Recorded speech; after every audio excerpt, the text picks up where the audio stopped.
نماز میں قابل ستر حصہ، عورت پر واجب ہے کہ نماز میں اپنے پورے جسم کو ڈھانپے. وہ نماز میں اپنے بالوں، اپنے تمام جسم، اپنے بازو اور اپنے پاؤں ڈھانپے، جبکہ اپنے چہرے کو نماز میں کھلا رکھے. ہاں اگر کوئی اجنبی موجود ہے جو اس کا محرم نہیں تو چہرہ بھی ڈھانپے گی. یعنی جیسے بازار وغیرہ میں یا کسی ایسی جگہ جہاں مرد حضرات ہیں، جیسے حرم میں بعض اوقات ایسا ہوتا ہے کہ ساتھ ہی آدمی لوگ کھڑے ہیں اور اگر آپ چہرہ ڈھانپنے والوں میں سے تو آپ کو چہرہ ڈھانپنا ہوگا. پاؤں چھپانا، ابھی جو پاؤں چھپانے والا مسئلہ ہے نا، یہ بھی بہت لوگوں کے اندر ایک کنفیوژن اور وہ ہے. ابن عمر رضی اللہ عنہما کہتے ہیں کہ رسول اللہ صلی اللہ علیہ وسلم نے فرمایا، جو شخص تکبر سے اپنا کپڑا گھسیٹے گا اللہ قیامت کے دن اس کی طرف نہیں دیکھے گا. ام سلمہ نے کہا، عورتیں اپنے دامنوں کو کیا کریں، ان کے تو کپڑے لٹک رہے ہوتے ہیں. یعنی گھسیٹے گا سے مراد کیا ہے؟ کپڑا جو زمین سے بھی نیچے جا رہا ہو. آپ نے فرمایا ایک بالش لٹکا لیں، یعنی تو اس کو تھوڑا کم کر لیں. انہوں نے کہا تب تو ان کے قدم کھل جائیں گے، پاؤں ہی ننگے ہو جائیں گے. آپ نے فرمایا تو ایک بازو لٹکا لیں، یعنی پھر تھوڑا سا اور بڑھا لیں تاکہ پاؤں ڈھک جائیں، اور اس سے زیادہ نہ لٹکائیں. یعنی اتنا نہیں کہ وہ پیچھے ٹریل آ رہی ہے اور پوری نمائش کی جا رہی ہے، وہ بھی ایک دکھاوا اور اسراف ہی ہے. عام طور پر جو ایک رواج چل پڑا نا دلہن کو اتنا لمبا پیچھے سے کپڑا ایکسٹرا لٹکانے کا، تو یہ بھی ناپسندیدہ ہے. اب آپ دیکھیے کہ یہ جو ہے نا نماز میں پاؤں ڈھانپنے والی بات، اس میں ٹخنوں کو ڈھانپنا لازم ہے. ٹخنے ننگے ہوں کہ ٹخنوں سے مراد اینکل ہے، کچھ اور نہ سمجھے، گھٹنے نہ سمجھے، کیونکہ بعض اوقات ہم ان دو میں کنفیوژن کرتے. اینکلز کو کورڈ ہونا ہر صورت میں ضروری ہے.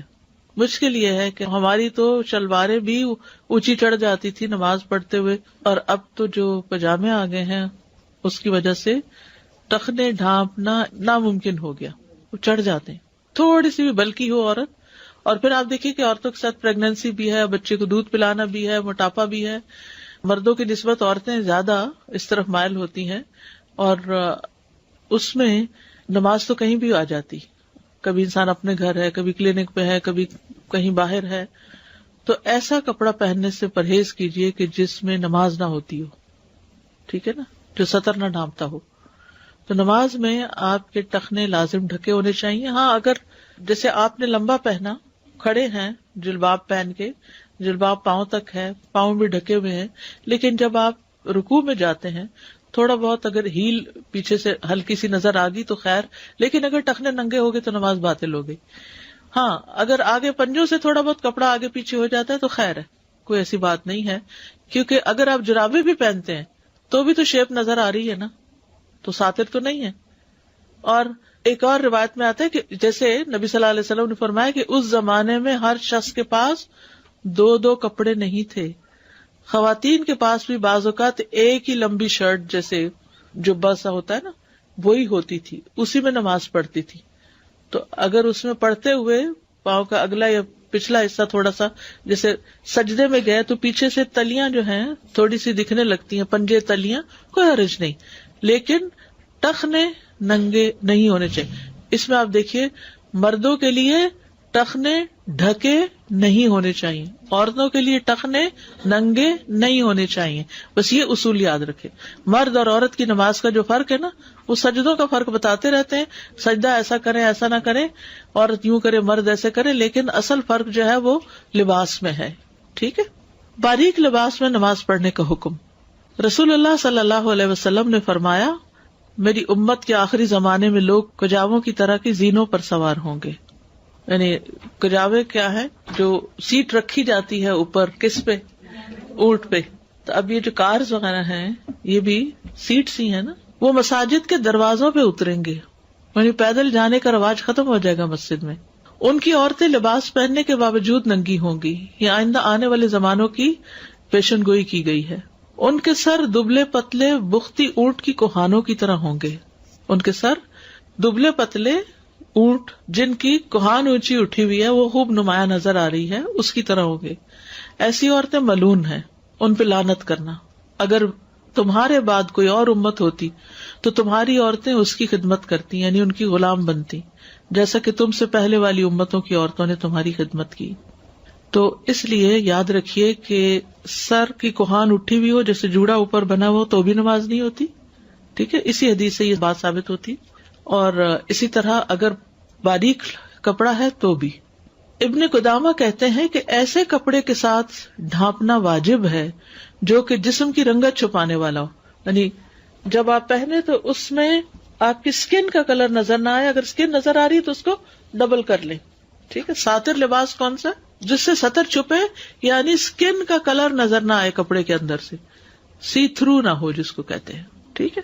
اگر کپڑا باریک ہو اور اس کے پیچھے سے جسم کی رنگت واضح ہوتی ہو اور اس سے یہ معلوم کیا جا سکتا ہو کہ جسم کی رنگت سفید ہے یا کالی، تو ایسے کپڑے میں نماز جائز نہیں، کیونکہ اس سے سطر پوشی نہیں ہوتی. ابن اسامہ بن زید سے مروی ہے کہ ان کے والد اسامہ نے بتایا کہ ایک مرتبہ رسول اللہ صلی اللہ علیہ وسلم نے مجھے ایک موٹی قبطی چادر پہنائی، تھک، جو اس ہدیے میں سے تھی جو دحیہ کلبی نے آپ کی خدمت میں پیش کیا تھا. میں نے وہ اپنی بیوی کو پہنا دی. رسول اللہ صلی اللہ علیہ وسلم نے مجھ سے پوچھا، کیا بات ہے، تم نے وہ چادر نہیں پہنی؟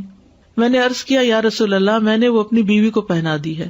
رسول اللہ صلی اللہ علیہ وسلم نے فرمایا، اسے کہنا کہ اس کے نیچے شمیز لگائے، تحتہا غلالتن، یا آپ دیکھنے عربی کے لفظ فلتجعل تحتہا غلالتن، کیونکہ مجھے اندیشہ ہے کہ اس سے اس کے اعضائے جسم نمایاں ہوں گے.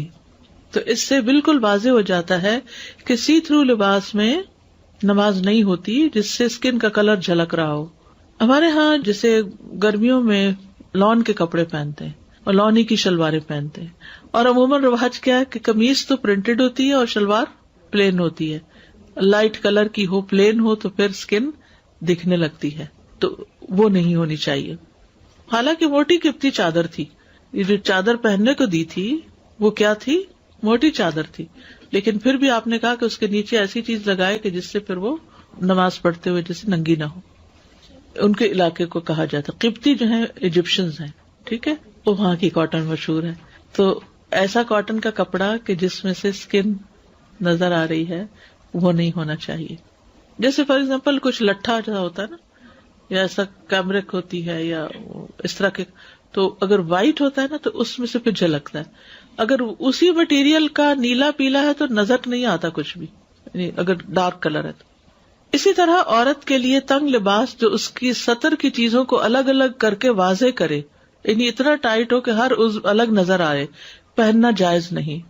یعنی نماز میں پھر ٹائٹ پینٹس اور اسکن ٹائٹ پجاماز وہ پہن کے، اور بعض اوقات آپ نے دیکھا ہوگا مسجد میں کبھی کبھی ایسا سین نظر آتا ہے کہ اوپر گاؤن یا کوئی چیز نہیں ہوتی یا دوپٹہ لمبا نہیں ہوتا، تو جب رکوع کرتے ہیں تو پیٹھ پوری نظر آ رہی ہوتی ہے، جب سجدے میں جاتے ہیں تو اور بھی زیادہ ہر چیز الگ الگ نظر آنے لگتی ہے.